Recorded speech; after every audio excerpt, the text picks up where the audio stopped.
الحمدللہ رب العالمین والصلاة والسلام علی سید الانبیاء والمرسلین وعلی آلہ واصحابہ اجمعین الی یوم الدین۔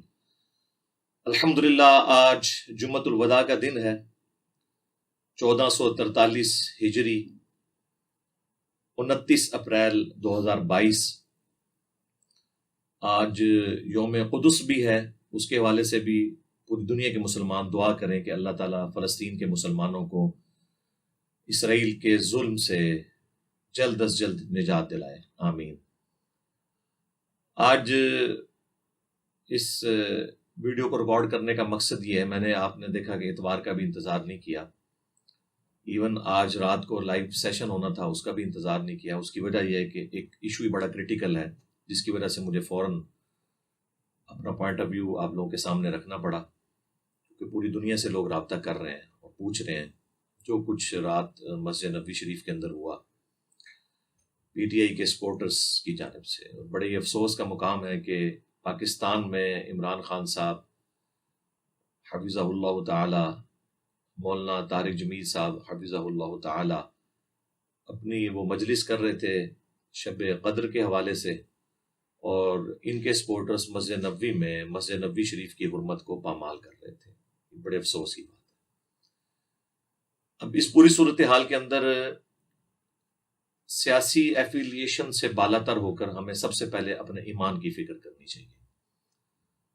آپ کا تعلق کسی بھی جماعت کے ساتھ ہے، اس چیز کو آپ بالائے طاق رکھتے ہوئے سب سے پہلے اپنے ایمان کی حفاظت کریں کہ کوئی مسلمان بھی کسی طریقے سے کسی بھی صورت میں اس ایکٹیویٹی کو جسٹیفائی نہیں کر سکتا۔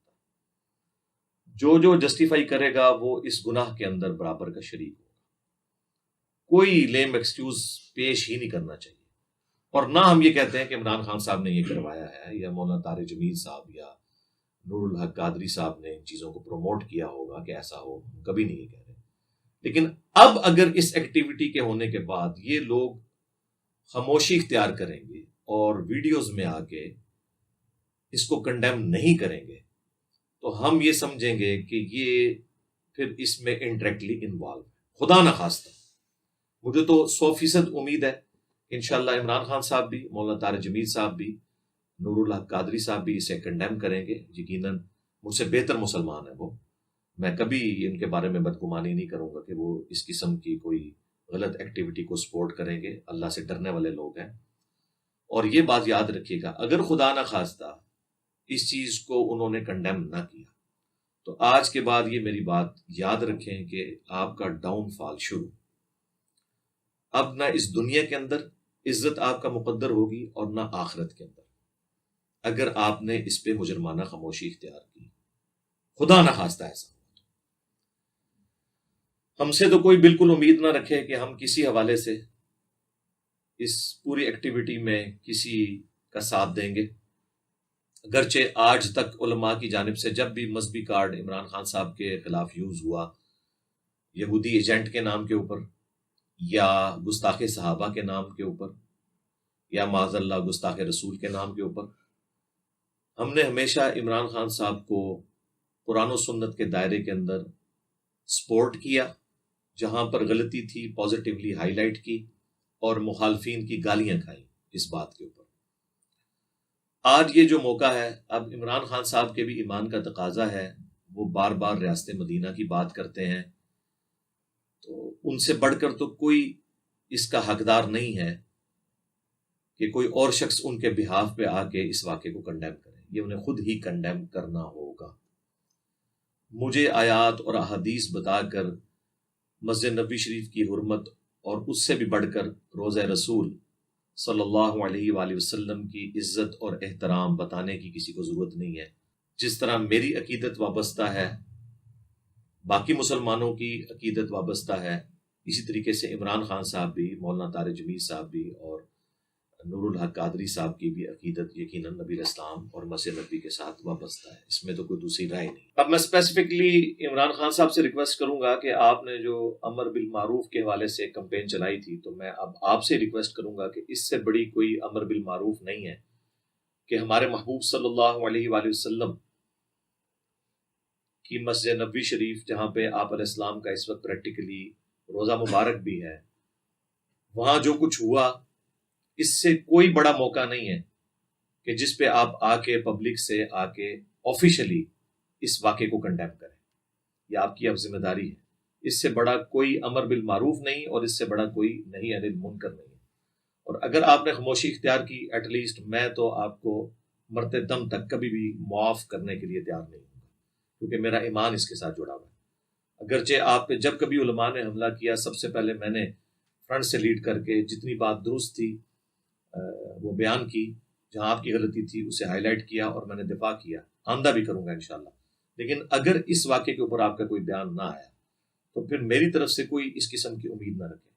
آپ کے کچھ قریبی لوگ بھی میرے پاس آئے تھے، وہ کہہ رہے تھے خان صاحب سے آپ کی ملاقات کروائیں گے، اور اس طرح کی اور بھی باتیں خیر وہ کر رہے تھے. میں نے ان کو بھی اس وقت بھی یہ بات کی تھی، جب بھی کوئی بندہ آیا میں نے اسے یہی کہا کہ خان صاحب سے کہیں کہ اپنی زبان کے حوالے سے تھوڑے سی احتیاط، بلکہ بہت زیادہ احتیاط کریں. بعض اوقات آپ خود ایسے الفاظ استعمال کرتے ہیں کہ وہ پھر آپ کے سپورٹرز کے اندر اسی طریقے سے آگے ٹریول کر جاتے ہیں.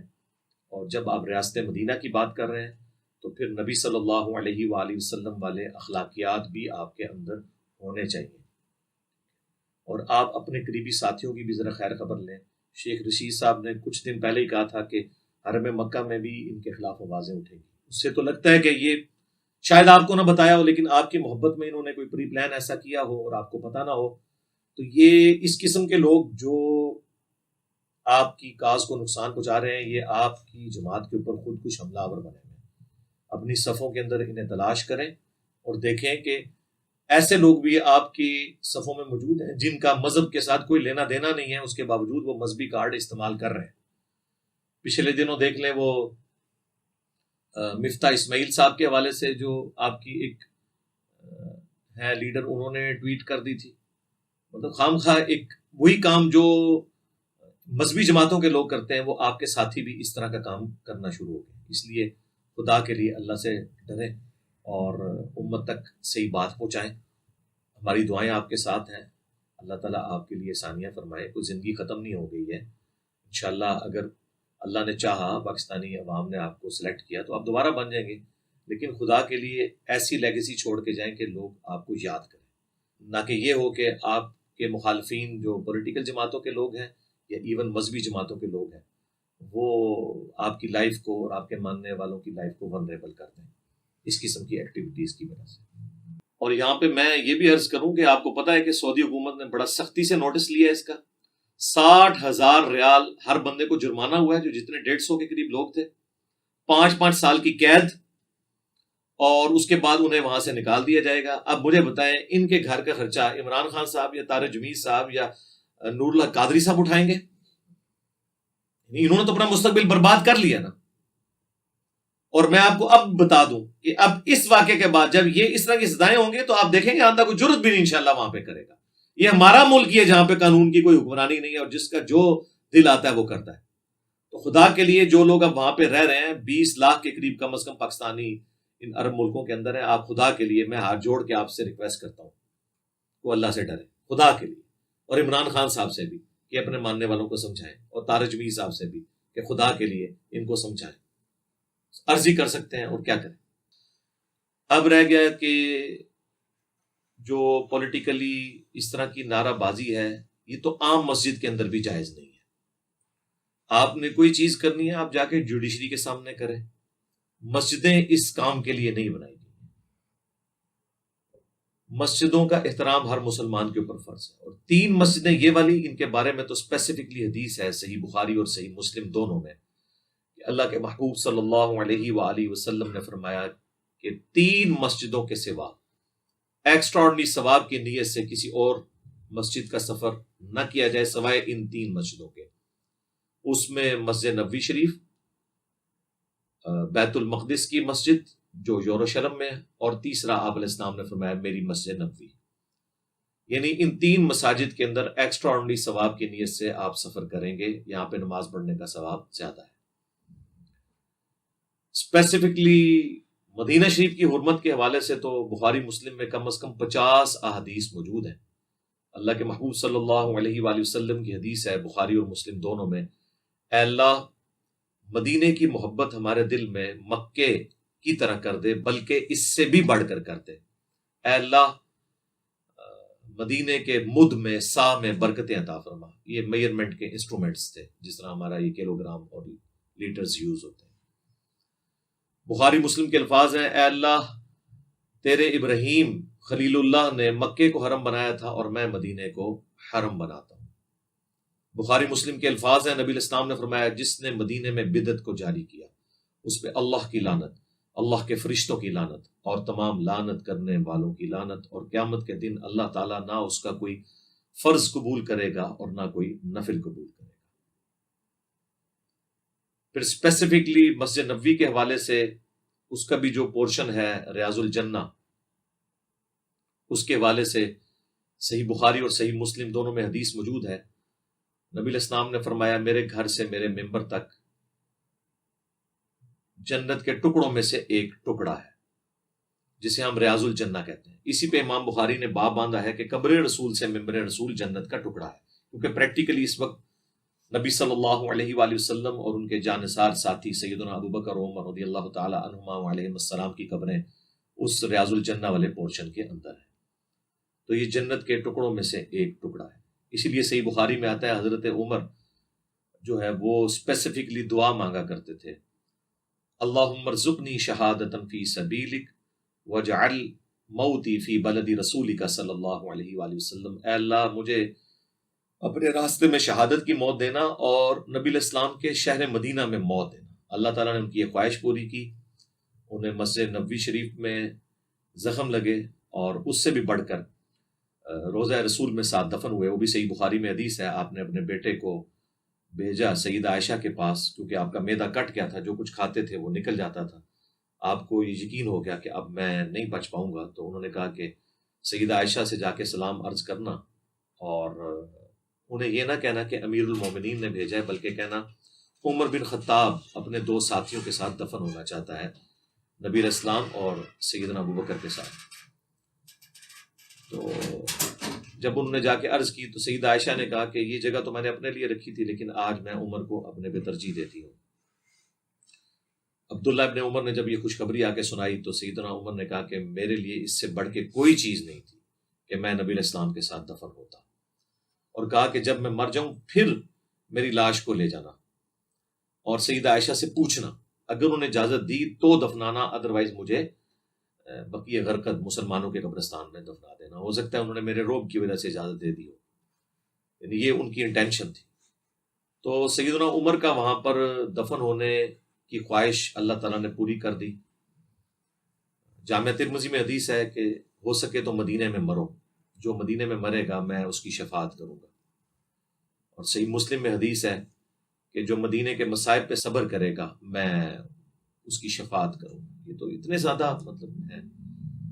سیدنا عمر کے حوالے سے میں عرض کر دوں، صحیح بخاری میں ایک حدیث ہے کہ صائب بن یزید رضی اللہ تعالیٰ عنہ ایک صحابی ہیں، وہ کہتے ہیں کہ میں لیٹا ہوا تھا مسجد نبوی میں، مجھے ایک شخص نے آ کے اٹھایا، میں نے دیکھا تو سیدنا عمر تھے، انہوں نے مجھے کہا کہ وہ جو دو بندے ہیں نا جو آپس میں اونچی آواز میں گفتگو کر رہے ہیں، ان کو میرے پاس بلاؤ۔ بلایا گیا۔ یہ صحیح بخاری شریف ہے، یہ کہانی شریف نہیں ہے یا مولانا شریف نہیں ہے، یہ بخاری شریف ہے۔ تو جب بلایا گیا، اور یہ حدیث مشکات میں بھی موجود ہے، کتاب المساجد چیپٹر کے اندر، مسجد کا احترام کے حوالے سے جتنی حدیث ہے، آپ نے فرمایا تم لوگ کہاں کے رہنے والے ہو؟ وہ کہنے لگے ہم طائف کے رہنے والے ہیں۔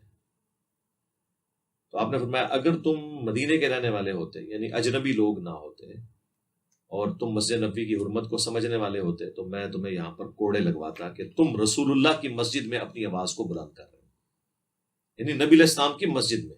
ابھی نبی علیہ السلام کی قبر مبارک کو تو ڈسکس ہی نہیں کیا انہوں نے، مسجد نبوی کے اندر آواز بلند کرنا بھی گستاخی ہے۔ یہ جو لوگ کہہ رہے ہیں نا جی وہ مسجد کا باہر والا پورشن تھا، اچھا جی باہر والا پورشن ہے تو وہاں جا کے پھر میلے ٹھیلے لگانے شروع کر دو گے، وہاں پہ قوالیاں کرنی شروع کر دو گے، وہ پورا پریمیسز جو ہے وہ مسجد نبوی شریف ہے۔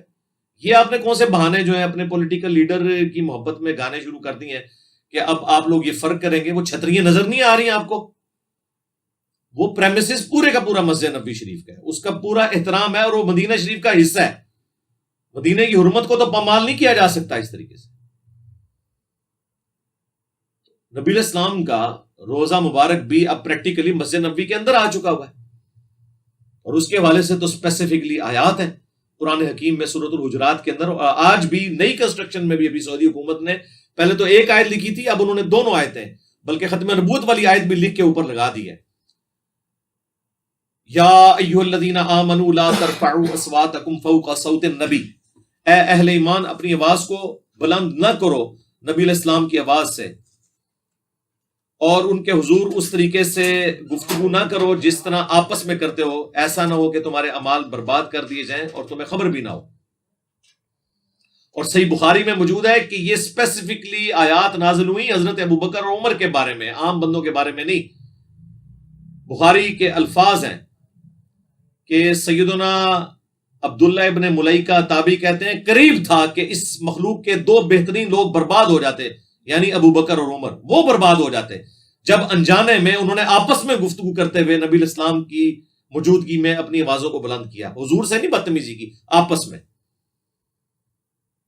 اور پوری تفصیل آئی کہ وہ ایک قبیلہ مسلمان ہوا تھا. نبی علیہ السلام کی ایک مبارک عادت تھی، جب کوئی قبیلہ مسلمان ہوتا تھا تو ایک فوکل پرسن مقرر کرتے تھے تاکہ بعد میں اس کے ساتھ کمیونیکیشن ہو سکے. تو حضرت ابوبکر نے مشورہ دیا، اس کے مقابلے میں حضرت عمر نے ایک مشورہ دیا، اور آپس میں پھر حضرت ابوبکر نے کہا تم میرے مشورے کی مخالفت کرتے ہو.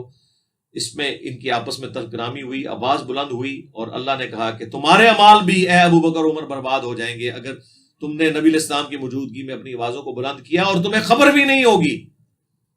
خبر ہو جائے تو بندہ توبہ کر لے. بس جب یہ آیات نازل ہوئی تو بخاری کے الفاظ ہیں حضرت عمر اتنی آہستہ آواز میں گفتگو کرتے تھے کہ حضور کو سنائی نہیں دیتی تھی، اور آپ کہتے تھے عمر اونچا بولو. پھر اگلی آیات اللہ کی طرف سے نازل ہوئی، ان الذین یغضون اصواتهم عند رسول اللہ، بے شک وہ لوگ جو اپنی آوازوں کو پست رکھتے ہیں رسول اللہ کے حضور، یہ وہ لوگ ہیں جن کے دلوں کو اللہ نے تقوی کے لیے چن لیا ہے، ان کے لیے مغفرت اور اجر عظیم ہے. رضی اللہ عنہم اجمعین وعلیہم السلام اجمعین. لیکن انہوں نے پرفارم کیا. آج بھی یہ آیات روزہ شریف کے اوپر لکھی ہوئی ہیں. ایون سعودی عرب کے لوگ جو ایک وہابی فرقے کے ساتھ تعلق رکھتے ہیں، بڑے ہارڈ لائنر ہیں، اس کے باوجود مفتی اعظم سعودیہ نے بھی ریٹن میں جو کتاب حاجیوں کو مفت دی جاتی ہے اس میں روزہ شریف کی حاضری کے چیپٹر میں لکھا ہے کہ نبی علیہ السلام اپنی وفات کے بعد بھی اتنا ہی قابل احترام ہے جتنی اپنی مبارک زندگی میں. آج بھی آپ قبر رسول کے حضور اس طرح آوازوں کو بلند نہیں کر سکتے. آپ اندازہ کریں. باقی وہ تو چھوڑ دیں، یہ سعودیہ کے علماء کا فتویٰ کہ آپ سلام عرض کرنے بھی جائیں تو بھی اپنی آواز کو بلند نہیں کرنا. وہ سنت ہے صحابہ اکرام کی.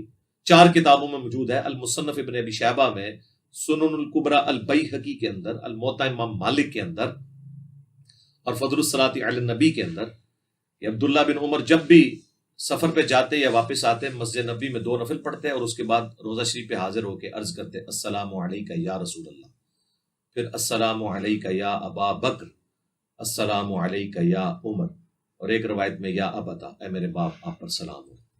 تو یہ صحابہ کی سنت ہے. لیکن سلام بھی زیادہ بلند آواز میں آپ نہیں کریں گے، نہ اونچی آواز میں وہاں پہ آپ نعتیں پڑھیں گے. ابو داؤد میں حدیث ہے میری قبر پہ میلہ مت لگا لینا، تم دنیا کے کسی بھی حصے میں درود پڑھو گے اللہ تمہارا درود میرے تک پہنچا دے گا. اللہم صلی علی محمد وعلی آل محمد. تو اس لیے مسجد نبی شریف کا احترام ضروری ہے، اور نہ غلط جسٹیفیکیشنز دیں، اپنے ایمان کی حفاظت کریں. کسی نے آپ کے کام نہیں آنا، کسی پولیٹیکل لیڈر نے، کسی بزرگ بابے نے کام نہیں آنا. شفاعت اسی کی قبول ہونی ہے جس کی قبر مدینے میں ہے صلی اللہ علیہ وآلہ وسلم. جو کچھ ہوا مسجد نبوی کی حرمت بھی پامال ہوئی، روزہ شریف کی بھی حرمت پامال ہوئی ہے، کوئی اس کی جسٹیفیکیشن نہیں ہے. اور ایسے علماء کا، ایسے وائزین کا، ایسی پولیٹیکل جماعتوں کا بائیکاٹ کرنا چاہیے جب تک کہ وہ اس معاملے میں اعلانیہ معافی نہیں مانگ لیتے. میں تو ایٹ لیسٹ انہیں بالکل معاف کرنے کے لیے تیار ہوں. اور یہ میری بات یاد رکھیے گا، اگر انہوں نے یہ معافی نہ مانگی تو ان کی ذلت قبر تک ان کا پیچھا کرے گی، مرنے کے بعد بھی ان کا پیچھا کرے گی، اور رسول اللہ کی بارگاہ میں قیامت والے دن بھی شرمندگی اٹھانی پڑے گی. نعوذ باللہ من ذالک. اللہ نہ کرے کہ ایسا ہو. تو خدا کے لیے اپنے ایمان کی فکر کریں. میں نے اپنی ورڈنگ اس لیے سامنے رکھ دی تاکہ کوئی لیم ایکسکیوزز ڈیوائز نہ کرے. اور خصوصاً میں عمران خان صاحب سے اور ان کی جماعت کے لوگوں سے بالخصوص کہوں گا کہ آپ لوگوں نے جو وائلنس کا ایک طریقہ اڈاپٹ کیا ہوا ہے نا، روڈ لینگویج والا، یہ طریقہ زیادہ عرصہ آپ کو سروائیو نہیں کرنے دے گا. آپ اختلاف رائے ضرور کریں، میں سب سے کرتا ہوں، لیکن آپ دیکھیں میں نام لیتا ہوں تو پورے احترام کے ساتھ پروٹوکول کے ساتھ نام لیتا ہوں، اپنے مخالفین کے بھی علمی رد ان کے اوپر کرتا ہوں، یہ رائٹ ہے آپ کا کریں. لیکن دوسری طرف میرا ٹالرنس کا لیول یہ ہے کہ میں کہتا ہوں چندہ انہیں دیں، نمازیں ان کے پیچھے پڑھیں. آپ تو نہیں کہیں گے کہ دوسری پولیٹیکل جماعت کو چندہ دو، ووٹ ان کو ڈالو، نہیں. ہمارے اندر اتنی بھی ٹالرنس موجود ہے. میں اپنے اسٹوڈنٹس سے کہوں گا، ان میں ظاہر ساری جماعتوں کے لوگ ہیں، ہم تو چونکہ ایک مذہبی پلیٹ فارم سے بات کر رہے ہیں، ہم پارٹی نہیں بننا چاہتے، لیکن میں سب سے کہوں گا، خواہ نون لیگ سے تعلق رکھتے ہیں، خواہ پی ٹی آئی سے یا باقی جماعتوں سے، کہ مذہب کو ایز اے کارڈ کسی کے خلاف استعمال نہ کریں، اس قسم کی کوئی ایکٹیویٹی پرفارم نہ کریں. جو یہ گستاخی ہوئی ہے اسے ہم کنڈیم کرتے ہیں، انشاءاللہ یہ بھی رجوع کریں گے، مجھے اللہ سے امید ہے. باقی دوسری جماعتیں بھی مذہبی کارڈ عمران خان صاحب کے خلاف استعمال نہ کریں، کبھی ان کو یہودی ایجنٹ کہہ کے، کبھی اسرائیل کا ایجنٹ کہہ کے، کبھی ختم نبوت کے حوالے سے بلیم لگا کے، جو خود عمران خان صاحب ان کی جماعت کبھی نواز شریف صاحب کے اوپر لگاتی رہی. حالانکہ وہ جو قانون چینج ہوا تھا اس میں ساری پارٹیوں کے لوگ موجود تھے، لیکن ایک خاص جماعت کو سنگل آؤٹ کیا گیا. اس طرح کی پولیٹیکل گینز نہ کیا کریں، اور مذہبی کارڈ بالکل یوز نہ کریں. میں ابھی کچھ عرصہ پہلے وہ طاہر اشرفی صاحب کی ویڈیو بھی 1-2 دن پہلے اپلوڈ ہوئی ہے، مسجد نبوی میں جا کے وہ کہہ رہے تھے کہ عمران خان صاحب جو ہے وہ مذہبی کارڈ اس حوالے سے یوز نہ کریں، اور اپنے آپ کو وہ پیغمبروں سے تشبیہ دے رہے ہیں. تو بیسیکلی آپ کو پتہ نہیں ہے کہ یہ کتنا خطرناک کھیل کھیل رہا تھا یہ مولوی. یہ بیسیکلی یعنی ان کو عمران خان صاحب کو ونریبل کرنا چاہ رہا تھا کہ انہوں نے کوئی دعوے نبوت کر دیا. نعوذ باللہ. بھئی نبیوں سے ہی مثال دی جائے گی، اس میں مثال دینے میں کون سا دوسری رائے ہے؟ قرآن میں جب آئے اطیعوا اللہ و اطیعوا الرسول و اولی الامر منکم، اطاعت کرو اللہ کی اور اس کے رسول کی اور اپنے حکمران کی، لیکن جب جھگڑا ہو جائے فَإِن تَنَازَعْتُمْ فِي شَيْءٍ فَرُدُّوهُ إِلَى اللَّهِ وَالرَّسُولِ، پھر اللہ اور اس کے رسول سے فیصلہ کرواؤ، پھر حکمران کی بات نہیں ماننی. تو حکمران کی اطاعت کے حوالے سے جو آیت قرآن میں آئی ہے، اب آپ اس کو سیدنا ابو بکر، عمر، عثمان و علی رضی اللہ عنہم اجمعین وعلیہم السلام اجمعین تک تو مخصوص نہیں کر سکتے. آج بھی حکمرانوں پہ بات ہوگی نا، تو آج کے حکمرانوں کے لیے بھی اگر کوئی یہ آیت پیش کرتا ہے تو ہم اسے یہ نہیں کہیں گے کہ اس نے کوئی مذہبی کارڈ یوز کیا ہے. عمران خان صاحب نے کوئی غلط بات نہیں کی ہے کہ انبیاء کرام دعوت کرتے تھے، اپنے لوگوں کو بھیجتے تھے، تو وہ اپنی کاز کے لیے ٹھیک ہے، آپ اس سے اختلاف کر سکتے ہیں، لیکن وہ اپنی کاز کے لیے جو اس کو اگزامپل کے طور پہ کوٹ کر رہے ہیں، تو کل تک تو تبلیغی جماعت بھی کوٹ کرتی تھی کہ جی نبیوں والا کام جو ہے اس امت کو ٹرانسفر ہوا ہے. ابھی تو ہم وہ بات نہیں کرتے، پھر ان کو برا لگے گا کہ آپ کے بابا جی نے تو اشرف علی تھانوی رسول اللہ کلمے کو انڈورس کیا اور اللہم صلی علی سیدنا و نبینا اشرف علی کو انڈورس کیا ہے. جب ان کے مرید نے کہا میں نے خواب میں بھی پڑھا اور بیداری میں بھی پڑھا، آگے یہ بھی لکھا ہوا ہے، تو انہوں نے کہا خیر ہے، تسلی تھی، تیرا پیر جو ہے متبع سنت ہے. اس کی یہ میں تعبیر بیان کروں گا، اس واقعے کی، خواب کی نہیں، واقعے کی. چلو مرید کو تو کوئی اختیار نہیں تھا، وہ پیر تو نہیں تھا. ابھی تو میں نے پورا ریسرچ پیپر لکھا ہے کہ ان کے بڑے بڑے علماء کیا کیا یعنی دعوے کرتے رہے. رشید احمد گنگوئی صاحب تو کہتے تھے کہ حق وہ ہے جو میری زبان سے نکلتا ہے، اور میں قسمیاں کہتا ہوں نعوذ باللہ کہ اس زمانے میں نجات موقوف ہے میری اتباع کے اوپر. یہ الفاظ ہیں ان کے. آپ جائیں ہماری ویب سائٹ اہلسنتپاک.com پہ، غیر اسلامی نظریات بامقابلہ اسلامی نظریات research paper number 2B download کر کے پڑھیں. اور یہی کچھ احمد بریلوی صاحب نے بھی لکھا، وصایا شریف جو انہوں نے لکھوائی مرنے سے پہلے اپنے بیٹوں کو، اس میں لکھا کہ میرا مذہب، میرا دین جو میری کتابوں سے ثابت ہے، تمہارے لیے سب فرائض سے بڑھ کر فرض ہے. اندازہ کریں. اب اس کی تعویل کریں گے نہیں، اس سے مراد ہے کہ جو قرآن و سنت سے انہوں نے اخذ کیا، لیکن ڈائریکٹ انہوں نے تو اپنے بارے میں ہی باتیں کی ہیں. پھر چشتی رسول اللہ، اس سے کیسے جان چھڑائیں گے یہ بریلوی حضرات جو آج تک کتابیں چھاپتے آئے ہیں؟ اب آ کے انہوں نے تھوڑا سا اس معاملے میں ٹالرنس کی ہے، لیکن پرانے بزرگوں کا کیا بنے گا، پرنٹ کرنے والوں کا کیا بنے گا، اس کو سپورٹ کرنے والے اور اس کے حق میں ویلاگ بنانے والوں کا کیا بنے گا؟ خدا کے لیے مذہبی کارڈ کو ایک دوسرے کے خلاف یوز نہ کریں، یہ آپ کے گلے پڑیں گی چیزیں. اور جس طرح ہم نان اسٹیٹ ایکٹرز جو مذہبی جماعتوں میں گھسے ہوئے ہیں ان کے خلاف ہیں، اسی طریقے سے یہ جو سیاسی جماعتیں اس وقت نان اسٹیٹ ایکٹرز کا رول ادا کر رہی ہیں اپنی لینگویج کے ساتھ، ہم اسے بھی کنڈیم کرتے ہیں. کوئی جماعت کسی کے بارے میں کوئی اس قسم کے الفاظ استعمال نہ کرے، مذہبی کارڈز کو آپ یوز نہ کریں، ورنہ گلی گلی نعوذ باللہ قتل و غارت ہوگا. گلی گلی لوگ توہین مذہب کے الزامات لگا کے اپنی جنتیں پکی کریں گے، ایک دوسرے کو مرنے کے اوپر اتر آئیں گے. تو میں نے یہ مختصر سی گفتگو اس لیے کی تاکہ آپ کے سامنے ان چیزوں کو ہائی لائٹ کر دوں، درد دلی آپ کے سامنے رکھ سکتا تھا۔ سبحانک اللہم و بحمدک، اشہد ان لا الہ الا انت، استغفرک و اتوب الیک، وما علینا الا البلاغ المبین۔ جزاکم اللہ خیر۔